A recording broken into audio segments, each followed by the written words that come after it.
लघुत्तम समापवर्त ज्ञात करें।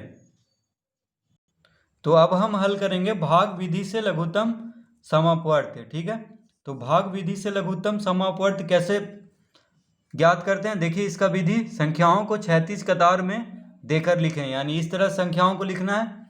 ऐसी अभाज्य संख्या से इनमें भाग दें जिससे कम दो संख्याओं में पूर्णतः भाग लग जाए, यानी ऐसी अभाज्य संख्या से भाग देना है कम से कम दो संख्या पूर्णतः भाग लग जाना चाहिए।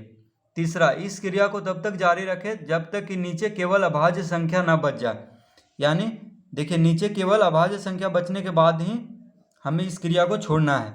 सभी अभाज्य संख्याओं को गुना करके लघुत्तम समापवर्त ज्ञात करें, यानी जो भी अभाज्य संख्या बचा है, देखिए इधर और इस तरफ उसको गुना कर देना है, तो वो हो जाएगा लघुत्तम समापवर्त।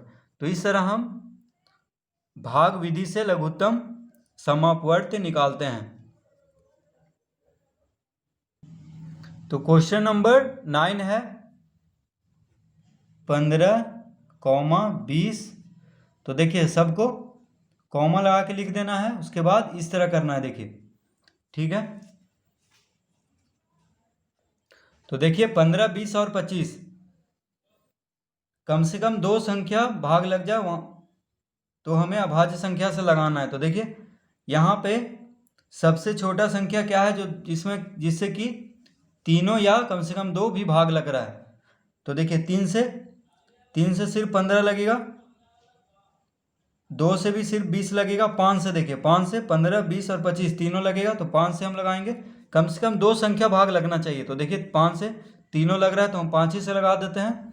तो 5 या 15, 5 चौक 20, 5 बचे 25। अब इसमें देखिए 3 और 5 क्या अभाज्य संख्या है, लेकिन 4 अभाज्य संख्या नहीं है, लेकिन अकेले बच गया है। कम से कम दो संख्या भाज्य संख्या रहना चाहिए तभी हम लगाएंगे, लेकिन यहाँ पे सिर्फ 4 है, बाकी सब देखिए 3 और 5 क्या है अभाज्य संख्या है। तो इसका लघुत्तम समापवर्त हो जाएगा, हम लिखेंगे लघुत्तम समापवर्त बराबर 5 गुने 3 गुने 4 गुने 5। देखिए 5 या 15, 15 चौक 60, 60 पचे 300, यानी इसका लघुत्तम क्या हो जाएगा? लघुत्तम समापवर्त 300। 15, 20 और 25 का कितना हो जाएगा? 300। तो इस तरह हम हल कर लेंगे, यानी एक संख्या को नहीं लगाना। देखिए 2 से तो 4 लग रहा है, लेकिन कम से कम दो संख्या होना चाहिए, तब तक हमें लगाना है, एक संख्या को नहीं लगाना है। अब देखिए क्वेश्चन नंबर 10। क्वेश्चन नंबर 10 है 20, 40 और 60। तो और को हटा के कॉमा देके लिख देना है हमें। अब देखिए इस तरह करना है। तो 2 से पहले हम 2 से लगा के देखेंगे। 2 क्या है? अभाज्य संख्या है, सबसे छोटा। ठीक है, तो 2 अभाज्य संख्या से ही लगाना है। अगर छोटा से लग रहा है तो छोटा से, नहीं तो 3, 5, 7 ये सब से। तो 2 से देखिए 10 दूनी 20, 2 से 10 बार में, 20 दूनी 40, 30 दूनी 60। फिर 2 से लग रहा है तो 2 से लगाएंगे, 2 पचे 10, 10 दूनी 20, 15 दूनी 30। अब देखिए 2 से नहीं लग रहा है, 3 से भी नहीं लग रहा है, 2 अंक।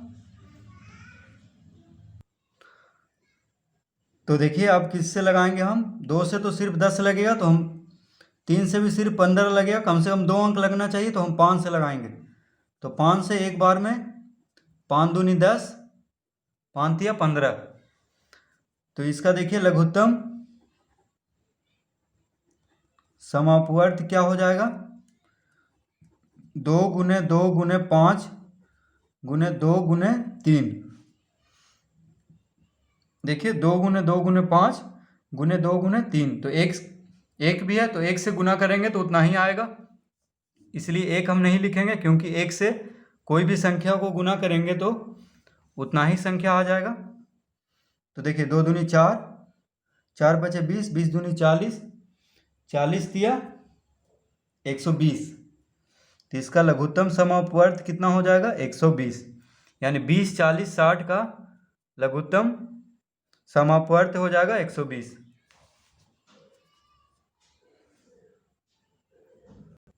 क्वेश्चन नंबर 11 क्या क्या है? 16, 18 और 32, तो और को हटा करके हम सिर्फ 32 लिख लेंगे। ठीक है, इस तरह करेंगे। अब देखिए 2 से लग रहा है तीनों, कम से कम 2 लगना चाहिए, तो तीनों लग रहा है तो ठीक है। 2 8 16, 2 9 18, 16 दूनी 32। अब देखिए फिर हम 2 से लगाएंगे, 2 अंक लग रहा है, कम से कम 2 अंक लगना ही चाहिए। देखिए 8 भी लग रहा है 2 से, 16 भी, तो 2 चौक 8। 9 नहीं लग रहा है तो 9 को हम उसी तरह लिख देंगे। ठीक है, अगर जो अंक नहीं लगेगा उसको बस वही अंक को उतार देना है। और 2 से 2 8 16। ठीक है, अब देखिए फिर 2 से लग रहा है तो 2 दूनी 4, 9 को उसी तरह उतार देना है बस, 2 चौक 8। फिर देखिए 2 ही से लग रहा है एक बार में, फिर 9 को लिख देंगे, 2 दूना 4। तो इसका लघुत्तम समापवर्त कितना हो जाएगा, देखिए ल स बराबर कितना हो जाएगा, 2 गुने 2 गुने 2 गुने 2 गुने 9 गुने 2। 2 दूनी 4, 4 दूनी 8, 8 दूनी 16, 16 दूनी 32, 32 नमा हो जाएगा। देखिए 9 दूनी 18, 9 तिया 27, 1 28, यानी 288। तो क्वेश्चन नंबर 11 का आंसर हो गया 288। देखिए 16 18 32 का लघुत्तम समापवर्त क्या आ गया, 288। तो इस तरह हम इसको भी हल कर लेंगे।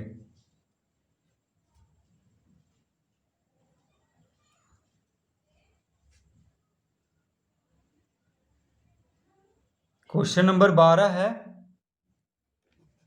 360,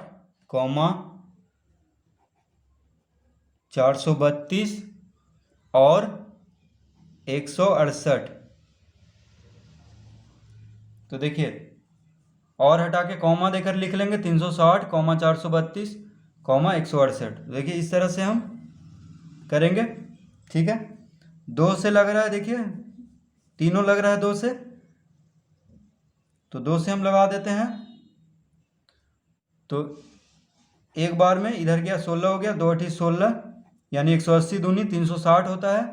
देखिए 2 दूनी 4, 1 2 छक 12, 216 दूनी 432, 168, 2 8 16, 2 चौक 8।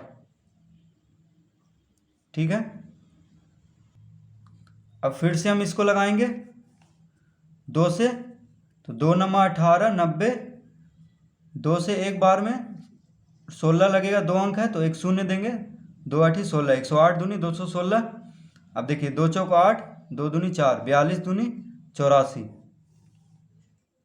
फिर 2 से लगाएंगे तो 45 दूनी 90, 2 पचे 10, 4 दूनी 8, 54 दूनी 108, 21 दूनी 42। अब देखिए 2 से सिर्फ एक ही अंक लग रहा है 54, तो नहीं लगाएंगे, हम 3 से लगाएंगे।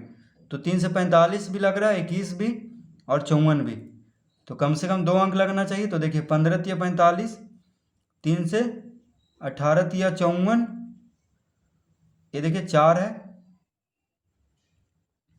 और 7 तिया 21।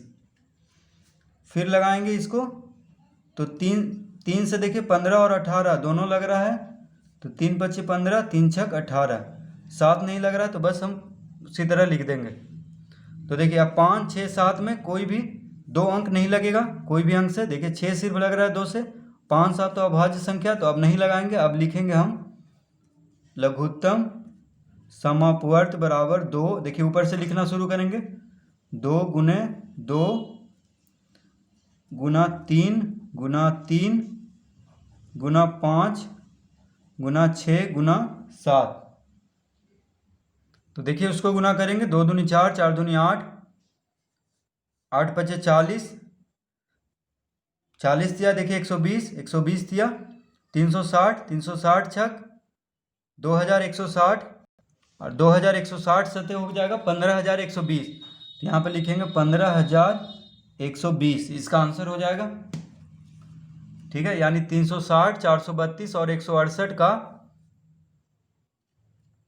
देखिए लघुत्तम समापवर्त कितना हो जाएगा, 15120। ठीक है, देखिए जितना भी अभाज्य संख्या है सबको हम गुना कर देंगे, 2 गुने 2 गुने 2 गुने 3 गुने 3 गुने 5 गुने 6 गुने 7, तो कितना आ जाएगा 15120। तो इस तरह हम क्वेश्चन नंबर 12 भी हल कर लेंगे। बस हमें लगाते जाना है, कम से कम 2 अंक लगाते जाना है, और अगर अंत में सिर्फ 1 अंक लगेगा तो उसको छोड़ देना है। ठीक है, उसके बाद इसका लघुत्तम समापवर्त निकाल लेना है।